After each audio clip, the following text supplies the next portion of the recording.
You think your dog loves you unconditionally. And they do. But love and trust? Those are two different things.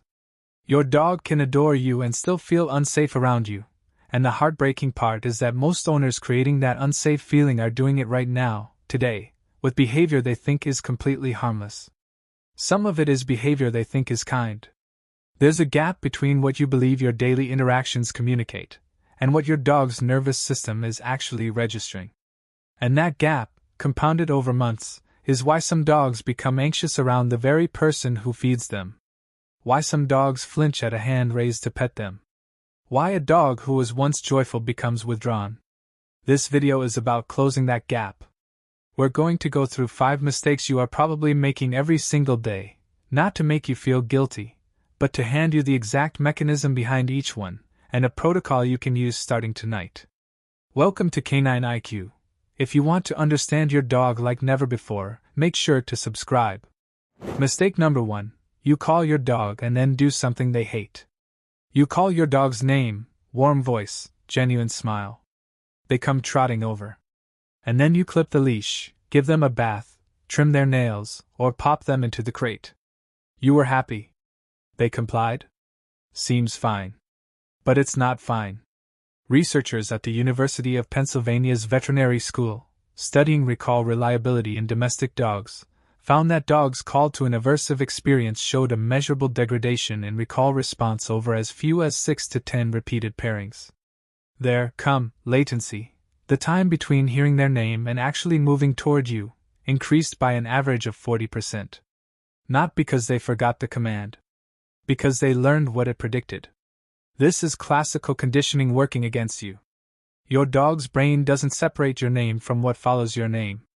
Every time. Come here, buddy. Ends in something unpleasant, your name becomes a yellow flag. Not a red one, yet. But yellow flags stack. Your name in your dog's world should mean one thing: something good is about to happen. When you erode that, you're not just creating a training problem. You're making yourself less safe. To solve this mistake, do these today. Step 1. For the next 2 weeks, never call your dog to you for something they dislike. Walk to them instead. Go get them for the nail trim. Bring the leash to wherever they are. Step 2. Rebuild the name. Call them randomly throughout the day, offer a treat, a scratch, a 10-second play session, and let them go. No agenda. Just, you called, good things happened, the end. Mistake number 2. You use eye contact as correction. Your dog does something wrong, steals food from the counter, jumps on a guest, chews the corner of the rug. You turn to them. You stare. Hard, direct, silent eye contact. You've seen dogs shrink under this. It seems to work. What you're seeing is not understanding. It's appeasement.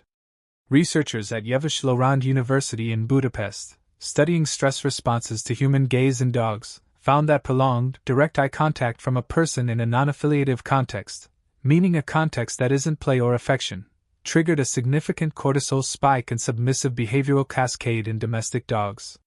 The dogs weren't processing a lesson. They were managing a perceived threat. When you stare your dog into submission, you don't create a dog who understands the rule. You create a dog who's learned to read your eyes as a danger signal. And eyes are something you use when you look at your dog. You do that 100 times a day. Now what does every look mean? To solve this mistake, do these today. Step 1. Replace the stare with a redirection. When the unwanted behavior happens, make a neutral sound, a single clap, a quiet, nope, and immediately give them an alternative. Off the counter. Only works if you follow it with. Paws on the floor, good. Step 2. Practice soft eye contact daily. Look at your dog, blink slowly, look away. This is a trust signal borrowed from feline ethology but documented in dogs too. It signals non-threat. Mistake number 3. You comfort your dog inconsistently. And this is the one that breaks something deep. We'll come back to exactly why this breaks something deep in a moment, because the mechanism is one of the most surprising things neuroscience has revealed about the dog-human bond. We're saving it for last, because once you understand it, it will change every ordinary moment you have with your dog. But first, 2 more mistakes you're probably making before noon. Mistake number 4. You rush the greeting. You walk through the front door. Your dog loses their mind, spinning, jumping, yipping, and you match their energy. You get loud, you get physical, you rile them up even more because honestly, it feels incredible to be that loved. Researchers at Oregon State University's Human-Animal Interaction Lab studied oxytocin release during greetings between dogs and their owners. What they found was unexpected.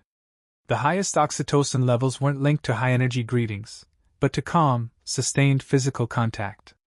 Specifically, slow petting of the chest and shoulders. For a minimum of 3 minutes. The difference matters.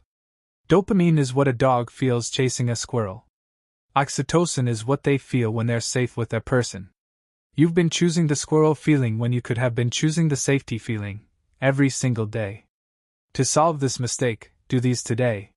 Step 1. When you come home, don't engage until your dog has 4 paws on the floor.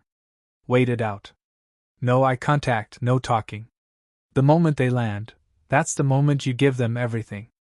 Step 2. Make the reunion ritual 3 minutes of slow, intentional contact. Chest, shoulders, base of the ears. Not for them.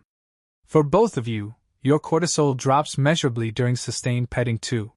Mistake number 5. You punish after the moment has passed. You come home. Something is destroyed, a pillow, a shoe, a section of baseboard.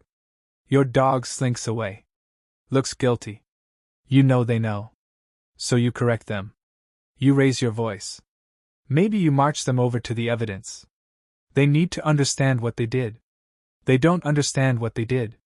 Researchers at Barnard College studying the so-called guilty look in dogs set up a controlled study where owners were told their dogs had eaten forbidden food, whether they had or not. Dogs whose owners believed they had misbehaved displayed the guilty look regardless of whether the dog had actually eaten the food. The look was not an expression of guilt. It was a response to owner effect. To your face, your posture, your energy. You're not teaching your dog what they did wrong. You're teaching them that your arrival is sometimes dangerous, unpredictably, without pattern.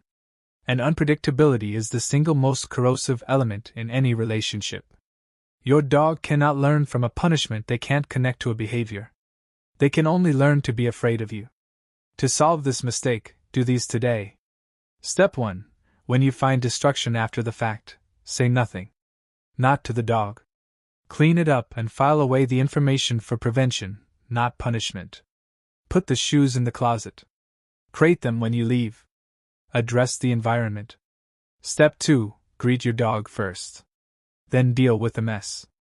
Every time you walk in and your dog is nervous and you don't punish them, you're making a deposit into the trust account. Mistake number 3. Resolved. You comfort your dog inconsistently. Here it is. Sometimes your dog is afraid, a thunderstorm, a stranger, a loud truck outside, and you comfort them immediately. You scoop them up, you soothe them, you sit on the floor with them. Other times you're busy, or you've read something online that said you'll reinforce the fear. So you ignore them.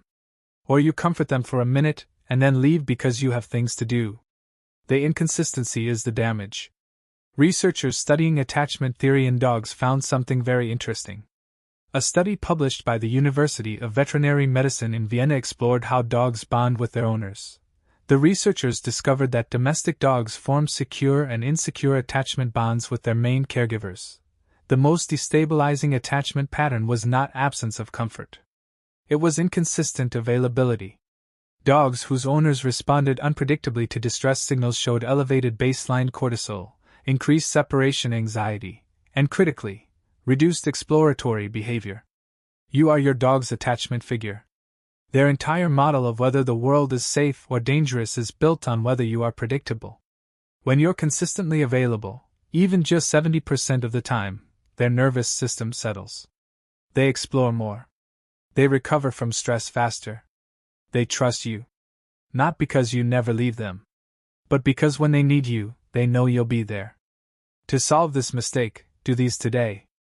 Step 1. Pick a response and keep it. If you comfort your dog during fear, always comfort them. You cannot reinforce an emotional state through comfort. You can only reinforce behavior. Comforting a scared dog does not make them more scared. It makes them more secure. Step 2. Create what attachment researchers call a secure base sequence. When your dog is distressed, make contact. Wait for a visible relaxation signal, like a sigh, a body shake, the loosening of the jaw, then stay 1 more minute. The ending of comfort matters as much as the beginning. Remember that dog at the beginning, sitting alone, not rushing to the door? That dog isn't broken. That dog has learned to manage uncertainty. They've learned that greetings are sometimes chaotic, that their names sometimes lead somewhere bad, that your eyes sometimes mean danger, that comfort sometimes disappears mid-storm. They've adapted. Dogs always adapt. But adaptation is not the same as trust. And now you have the tools to build something better than adaptation. You have the mechanism. You have the protocol. You know what's actually happening in your dog's nervous system, not just what it looks like on the surface. You have 100 chances to build that. Every day. Start with tonight. If this changed how you see your dog, if you recognize yourself in any of these moments, share this video with someone whose dog deserves to be understood. And subscribe to Canine IQ. New video every week. One question before you go. Which of these 5 mistakes do you think you've been making the longest? And did you even realize it was a mistake? Tell us in the comments. We read all of them.